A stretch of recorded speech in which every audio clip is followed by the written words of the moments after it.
মৃত ব্যক্তিকে স্বপ্নে দেখলে তাকে আমরা যে অবস্থায় দেখি তা কতটুকু সত্য, এবং শয়তান কি মৃত ব্যক্তির রূপ ধারণ করতে পারে? মৃত ব্যক্তিকে স্বপ্নে দেখলে সেই ব্যক্তিকে সঠিক আমি যা দেখেছি হুবহু সেই অবস্থায় তিনি আছেন এমনটি হলফ করে বলা কঠিন। স্বপ্নের ব্যাখ্যা সম্পর্কে ওয়াকিফাল জানেন, এটা ইসলামের শাস্ত্রসমূহের মধ্যে গুরুত্বপূর্ণ একটা শাস্ত্র হলো স্বপ্নের ব্যাখ্যা শাস্ত্র। স্বপ্নের ব্যাখ্যা নবী করিম সাল্লাল্লাহু আলাইহি ওয়াসাল্লাম বলেছেন, কিয়ামতের আগে ইমানদারদের সত্য স্বপ্নের পরিমাণ অনেক বেশি হবে এবং দুনিয়াতে আর নবী রাসূল আসবে না, নবুয়তের ধারা নাই, কিন্তু ইমানদারদের ভালো স্বপ্নগুলো এগুলো নবুয়তের একটা অংশ, এগুলো নবুয়তের একটা, যেই স্বপ্ন আপনার কাছে মনে হবে এটা ব্যাখ্যা সাপেক্ষ এবং এটা অনেক সুসংবাদ বহন করছে, ভালো কিছু ইন্ডিকেট করছে, স্বপ্নের ব্যাখ্যা বোঝা মানুষ এগুলো বলতে পারে। দুঃখজনক, স্বপ্নের ব্যাখ্যার এই শাস্ত্রটি আজ আমাদের সমাজ থেকে হারিয়ে যাচ্ছে। এমনকি আলেমদের মধ্যেও মাসআলা মাসাইল সম্পর্কে আপনি বিশেষজ্ঞ পাবেন, আপনি তাফসির সম্পর্কে বিশেষজ্ঞ পাবেন, হাদিস সম্পর্কে বিশেষজ্ঞ পাবেন। দুঃখজনক যে স্বপ্নের ব্যাখ্যা বুঝেন এরকম পণ্ডিত, এরকম বিশেষজ্ঞ মানুষের সংখ্যা সমাজে অনেক কম। তো যাই হোক, এই মানুষগুলো ভালো বলতে পারেন স্বপ্নের ব্যাখ্যা কি। অতএব কোন মৃত মানুষকে স্বপ্নে দেখলে আপনি কষ্টে দেখেছেন সেজন্য তিনি কষ্টেই আছে, আপনি ভালো দেখেছেন তিনি সুখেই আছে, এমনটি সবসময় নিশ্চিত নয়। তবে যেই স্বপ্ন দেখার পর সাধারণত আপনার মনের ভিতরে একটু খুশি ভাব আসে, আনন্দের আভা আসে আপনার অন্তরে, তখন আপনি সুধারণা করতে পারেন আপনি কোনো সুসংবাদ বা ভালো স্বপ্ন দেখেছেন।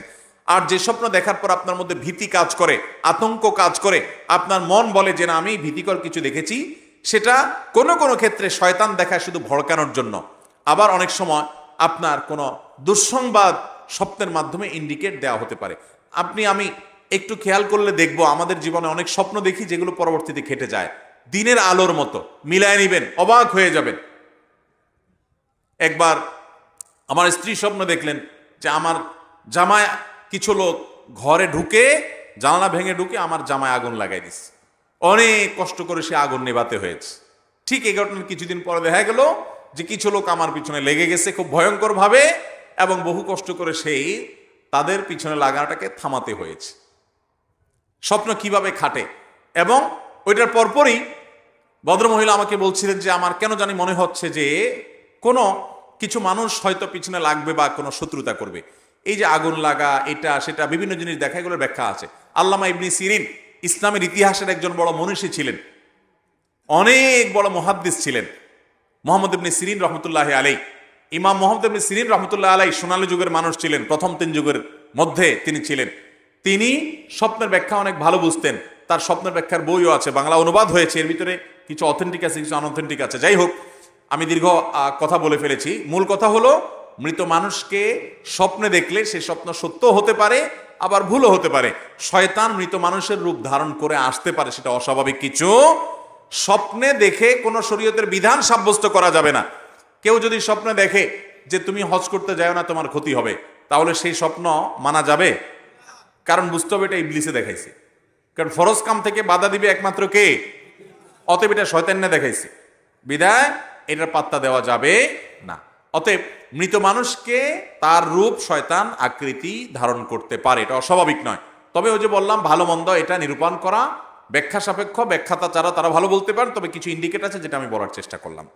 এরপরে প্রশ্ন হলো, আমার প্রশ্নটা হচ্ছে যারা লোভে সুদে টাকা দেয় জেনে শুনে তাদের ঘরে খাওয়া কি ঠিক হবে? বিশেষ করে হুজুরদের জন্য। হুজুরদের জন্য তো বিশেষ কিছু নাই, সবার জন্য মাসালা কি?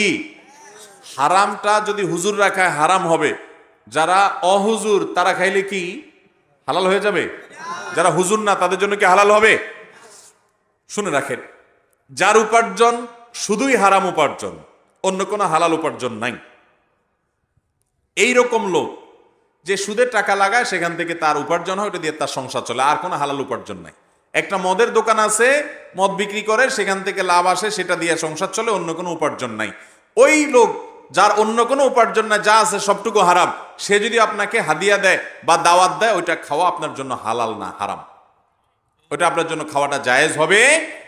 অনেক সময় ডিনাই করা যায় না, তাকে মুখের উপরে না করা যায় না, বাসায় নিয়ে আসে ভুল বুঝে, সৎসাহস করে যদি বিনয়ের সাথে সুন্দর করে বুঝায় বলে দিতে পারেন, তাহলে এটা বড় একটা দাওয়াত হতে পারে যে ভাই হারাম উপার্জন করছেন আপনি, আমি এটা অ্যাভয়েড করতে চাচ্ছি, আপনি যদি মনে কিছু না করেন, যদি বুঝায় বলতে পারেন সেটা অনেক ভালো একটা কাজ। যদি না পারেন তাহলে অন্তত নিজে সেটা ভোগ করবেন না, অন্য কোনো গরিব মানুষকে দিয়ে দিবেন, তারটা তাকে ফেরত দিতে না পারলে কিন্তু নিজে নিজের পরিবার লোকদেরকে খাওয়াবেন না। কারণ হারাম যে উপার্জন করেছে তার হালাল কোনো উপার্জন নাই, শুধু হারামটাই আছে, ওইটা আপনাকে খাওয়াইলে আপনার জন্য খাওয়া জায়েজ হবে। আর যদি কারোর মিশ্র উপার্জন থাকে, বুঝেন মিশ্র উপার্জন মানে কি, হালালও আছে হারামও আছে। সরকারি চাকরি করে, বেতনও আছে আবার ঘুষও আছে, আছে না নাই? বেতনও পায়, টিন চুরি গম চুরিও করে, মিশ্র উপার্জন, হালালও আছে সাথে হারামও আসে। দোকানে কাজ করে, মালিকের বেতনও পায় আবার ক্যাশ থেকে চুরিও করে, আছে না নাই?